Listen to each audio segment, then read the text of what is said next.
देखो, बीजेपी के बारे में मुझे बहुत चिंता हो रही है कि बीजेपी के पास उनके उनके पास कोई लीडर ही नहीं है।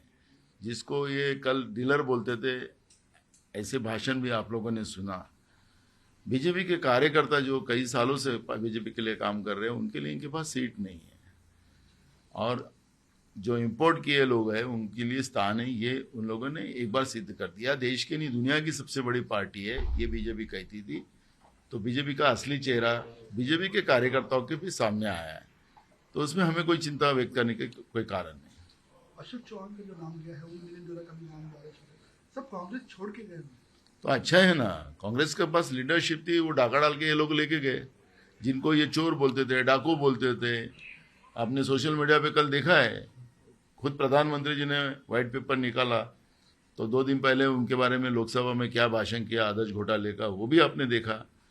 तो जो असलियत है, भ्रष्टाचार की असलियत बीजेपी की कितनी मजबूत है, उनकी जड़ें मोड़े कितनी मजबूत है, वो तो अब स्पष्ट हो चुकी है। इसलिए हम बहुत चर्चा नहीं करना चाहते, लेकिन बीजेपी का जो कार्यकर्ता है, जो कई सालों से काम कर रहा है, उसका बेचारे का बेहाल इन लोगों ने करके रखा है। शिवसेना को लेकर कब तक साफ हो सकता है? ये शिव जयंती के बाद हम लोग तुरंत बैठ के हम कर लेंगे। प्रकाश अम्बेडकर से बात चल रही है? बिल्कुल चल रही है। उद्धव जी बात कर रहे हैं, पवार साहब बात कर रहे हैं, हमारे इसमें से बात कर रहे हैं, और बिल्कुल हो जाएगा। सुधीर मुंगटीवार कह रहे हैं कि जो 2 से 3 पार्टी बदल चुके हैं, नाना पटोले, वो निष्ठा की बात ना करें। किसकी बात न करें? किसकी? निष्ठा की बात। उनको स्वाभिमान नहीं है, उसकी हालत क्या है उनको ही पूछो, तुम्हारी हालत क्या है मंत्रिमंडल में। नाना पटोले स्वाभिमानी है, ये किसानों का बेटा है, किसान की लड़ाई लड़ता है, बहुजनों की लड़ाई लड़ता है। नाना पटोले ने भ्रष्टाचार नहीं किया, तुम्हारी कुर्सी को हमने एक झटके में छोड़ दिया। तो ये इस तरह की बातें कर मूल इशू को डाइवर्ट मत करो, ऐसा मेरा उनको सलाह है। तुम किसानों के बारे में सोचो, बेरोजगारों के बारे में सोचो, महंगाई बढ़ा रहे उसके बारे में सोचो। हाँ ही करने में नहीं चलेगा। और जिस तरह से तुम्हारे विधानसभा के भाषण थे, उस तरह से तो थोड़ा सा तो भी चलो ना, वो नहीं चलेगा। इस तरह की बात करेंगे। तुम्हारी कौन सी निष्ठा है? जिस जनता को तुमने आश्वासन दिया था, कौन से आश्वासन पूरे किए? जनता के साथ निष्ठा रखो।